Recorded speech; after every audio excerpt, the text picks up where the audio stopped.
The glow is constant. It has woven itself into the very fabric of our lives, an artificial dawn and a digital twilight. It follows us from the moment we wake, our first conscious act often being to reach for this device, pulling the digital world into our bedrooms before our feet even touch the floor. It stays with us until the final minutes before we sleep, our last view of the day not being a loved one or the quiet dark, but a screen. It is the cold, blue light of a screen, a portal to an endless river of information and distraction. This stream flows without pause, a torrent of updates, opinions, and curated moments designed to capture and hold our attention. We scroll through feeds that never end, tapping on hearts, swiping past lives that are not our own. We become spectators in a digital arena, consuming fragments of stories that are algorithmically selected to keep us engaged. Each interaction delivers a tiny, fleeting spark of something that feels like connection, like reward, a like, a share, a comment, a microdose of social validation. But these sparks are so small, so frequent that they blur into a monotonous hum. The novelty wears off, yet the behavior persists, driven by a background compulsion. The world outside the screen starts to lose its color, its texture, its very essence. The subtle beauty of a sunset or the complex flavor of a meal can't compete with the engineered salience of the feed. Being present becomes a struggle against an invisible tide. Our attention, fractured into 1,000 tiny pieces, can no longer settle on the here and now. A quiet background hum of numbness settles over our days. The highs feel less high, and the lows are just a dull ache. We exist in a middle ground of muted feeling, a state of chronic, low-grade distraction where nothing feels truly satisfying, yet the impulse to seek more stimulation is relentless. This is the overstimulated mind, and it is calling for a reset. Imagine your mind is a single, large room. Many light bulbs fill that room, each one a potential reward. They represent the brain's capacity to find things in our environment salient, interesting, and worth pursuing. One bulb switches on when you experience something enjoyable, a delicious meal, a funny video, a word of praise. These are natural, healthy rewards that have guided our survival and social connection for millennia. In a balanced world, lights turn on and off. Your eyes adjust. This rhythm of intermittent rewards keeps the system sensitive and responsive.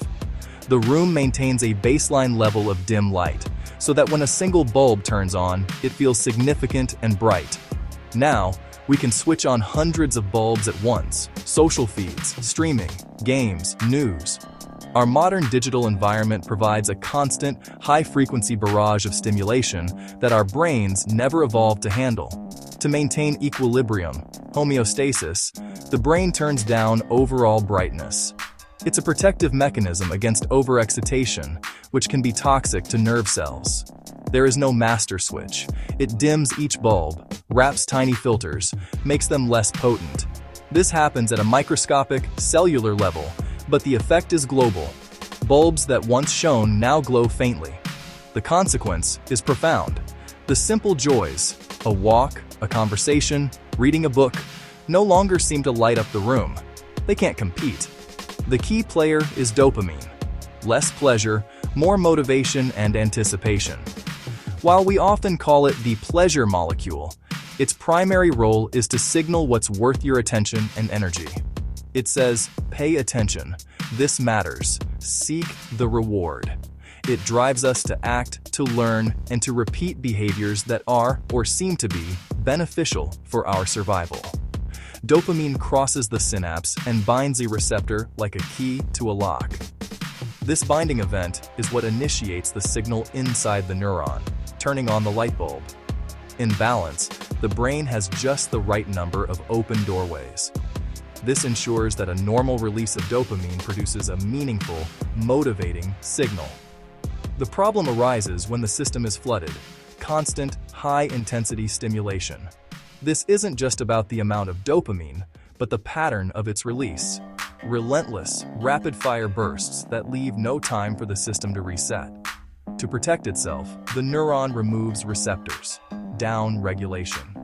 Think of it as a concert goer putting in earplugs when the music is too loud.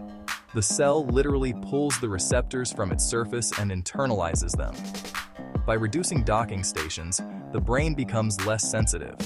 Fewer doorways mean fewer keys can get in at any given moment. The neuron has effectively turned down its own volume. The same dopamine now produces a weaker signal. The same stimulus that once felt exciting and rewarding now feels muted or even boring. This is the biological root of feeling blunted or anhedonic. To feel the same, you need bigger spikes, more shocking, more engaging, sweeter. That is tolerance.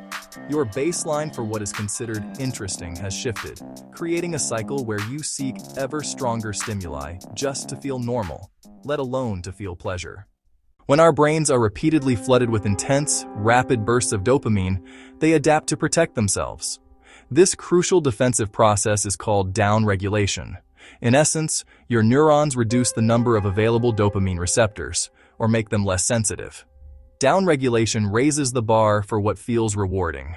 Suddenly, activities that once brought contentment feel muted and uninteresting. A quiet hobby, a good book, a meaningful conversation now fall short. The gentle, sustained dopamine release from these simpler pleasures can no longer effectively activate the desensitized reward pathway. The signal is too weak to register as compelling. Your brain's reward prediction system, now calibrated to expect a much higher intensity of stimulation, begins to perceive normal life as boring. Your brain subconsciously hunts for something to clear the higher bar. A powerful, invisible behavioral loop forms. This creates a tangible, physical resistance to engaging in low dopamine activities. It becomes physically hard to read when novelty sits inches away. The phone promises a rapid succession of dopamine hits the book cannot match. Each scroll, like, or notification is a microdose of reward, delivered instantly and with minimal effort. The more you choose hyperstimulation, the more your brain downregulates. It is a vicious feedback loop. The very behavior you use to escape the feeling of boredom is what deepens that boredom in the long run. Soon you repeat the behavior not for joy, but to avoid boredom and understimulation. The motivation shifts from seeking pleasure to escaping the discomfort of a dopamine-depleted state. The concept of a baseline explains the motivation void. Think of your baseline as your default level of mood and motivation when you aren't doing anything particularly exciting. In balance, simple pleasures lift you meaningfully above baseline. They provide a healthy, moderate increase in dopamine that feels good and reinforces positive behaviors. But with constant hyperstimulation, those frequent peaks become the new normal. The floor of mood drops. Your baseline itself is lowered, leaving you feeling chronically dissatisfied and unmotivated. Now, the effort looms large. Reward feels small. This is not laziness, it is neurochemistry. Your brain is literally calculating that the potential reward of a difficult task isn't worth the energy required to do it. In this state, a tiny, immediate hit beats a distant, uncertain payoff. The brain prioritizes the guaranteed, low-effort dopamine hit from your phone over the delayed, effortful, but ultimately more fulfilling reward of finishing a project or reading a chapter. Willpower alone is not enough. Resensitizing receptors and raising baseline does not require retreat from life. It requires a strategic temporary break, a 24-hour dopamine fast. Create relative quiet so neurons can recalibrate. Upregulation begins. Strict but achievable. Cut social media, streaming, gaming, aimless browsing, and processed sugar spikes. Keep your phone silent and out of sight. Use only for essentials. Walk outside. Read a physical book. Cook. Draw. Journal. Play an instrument. Afterward, the coffee is richer, the sunlight warmer, conversations more engaging. The bulbs regain brightness. Your baseline lifts. The real win is insight. Your environment and habits shape motivation. Use the reset as periodic maintenance, monthly or quarterly, to prevent tolerance creep. We are wired for deep engagement, slow burn satisfaction, and real connection. Give yourself one day. Give your receptors a chance to breathe, and watch the colors return.